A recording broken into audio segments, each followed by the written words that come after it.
Phénomènes étranges et inexpliqués, histoires insolites, énigmes non résolues, mythes et complots.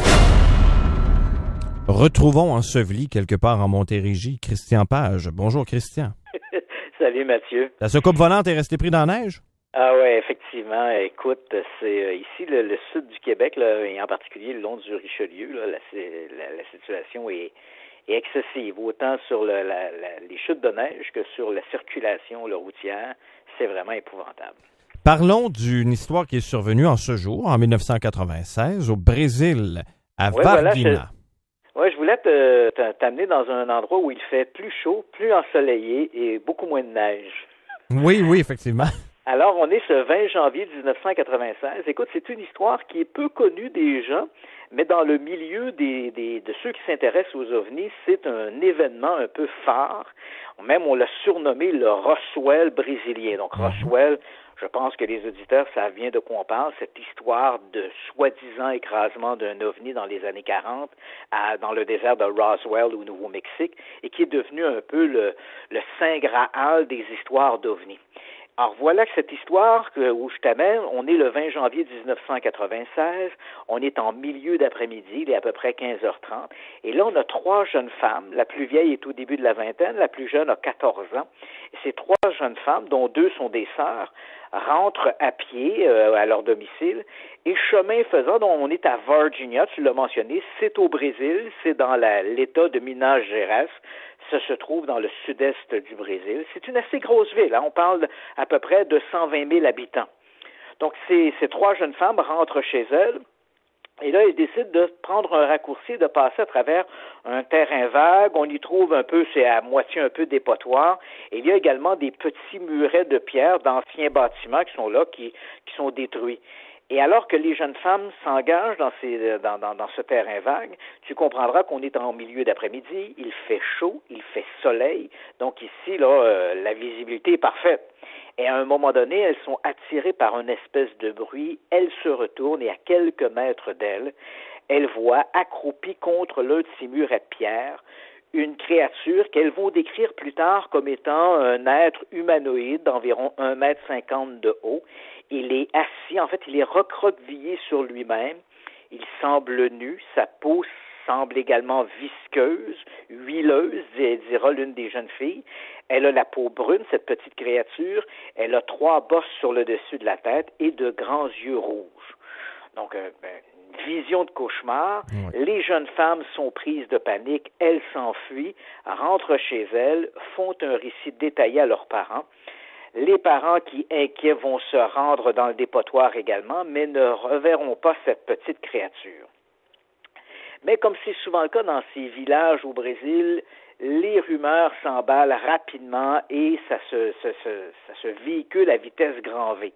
Et déjà en fin d'après-midi, en fait, tout Varginha est au courant un peu de l'observation de ces 2 jeunes femmes.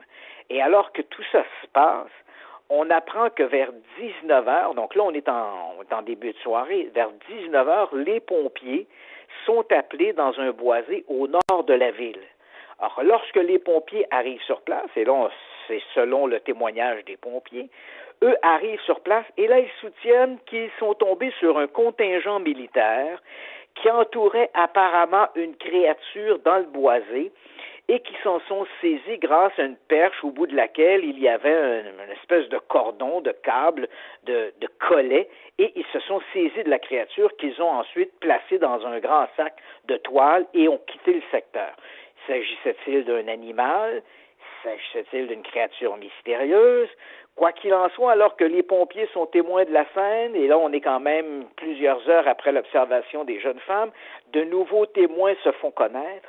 Certains d'entre eux parlent qu'aux petites heures du matin, ce jour même, ils ont observé une espèce de cigare volant qui rasait le dessus des toits de Varginha. Là, on est aux petites heures. Là, on est, disons, grosso modo 12 heures avant l'observation des jeunes filles, donc 3 ou 4 heures du matin. Et là, on voit ce cigare avec, sur l'un de ses flancs, on note une déchirure et une épaisse fumée blanchâtre qui en ressort. Alors, tout ça, on est toujours ce 20 janvier, là. Donc, oui. Tu vois l'effervescence. Ce cigare observé en début de matinée, en fait à l'aube, les jeunes filles en après-midi qui voient la créature, en début de soirée, des militaires qui se saisissent apparemment d'une créature, et voilà qu'alors que tout ça circule et la rumeur va bon train, on apprend qu'un nouveau contingent militaire s'est rendu dans le fameux dépotoir où les jeunes femmes ont vu cette mystérieuse créature, et ils en sont ressortis avec, là aussi, 2 espèces de sacs de toile dont l'un bougeait encore. Donc, on peut supposer que dans le premier, la créature, si créature il y avait, elle était évanouie ou morte, et dans le deuxième, la créature était toujours vivante. Ces créatures sont amenées à l'hôpital local, où on va procéder apparemment à l'autopsie. 2 autres ou une autre de ces créatures est envoyée dans un centre militaire pas tellement loin, à quelques kilomètres de là.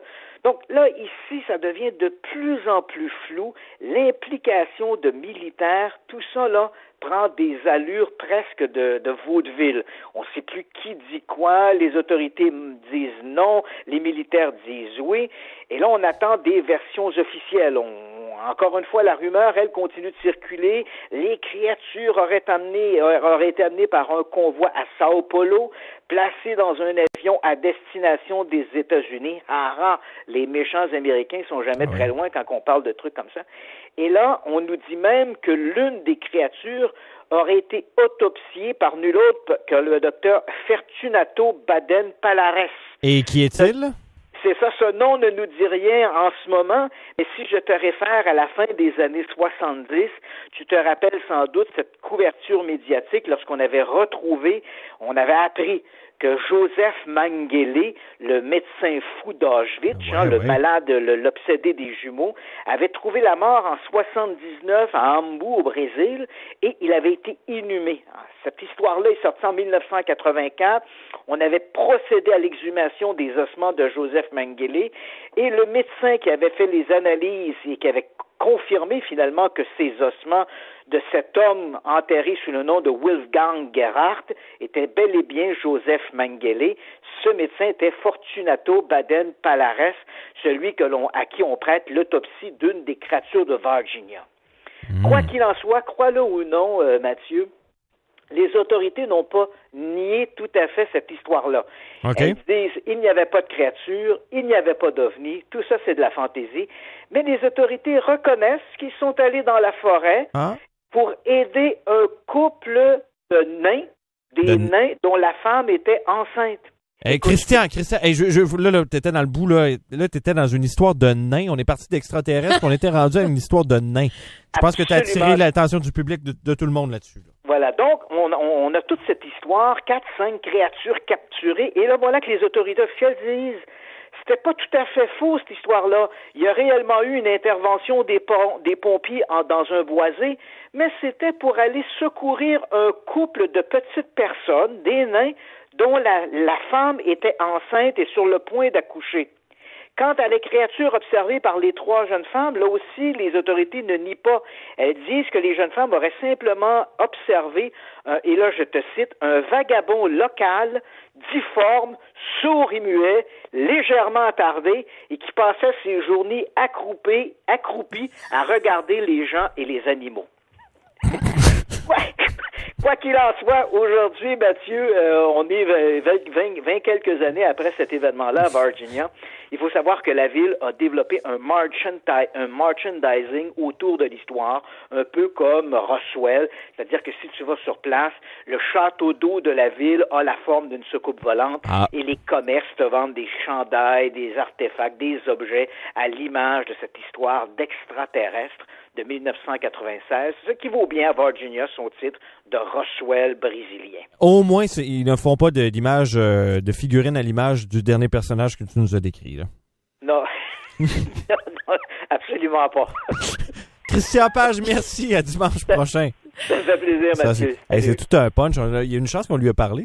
On n'a pas le choix de rire. Non, mais écoute, un vagabond, sourd et muet, difforme. Un peu simple d'esprit. Ouais. Simple d'esprit, ça lui donne plusieurs raisons d'aller à Claire Lamarche, c'est bon. Claire Lamarche. Tu viens pas de ça? Notre époque, ça. Oui, jadis. Il y a d'autres tribunes pour ça, je peux te dire, qui sont toujours en ondes. Oui. OK.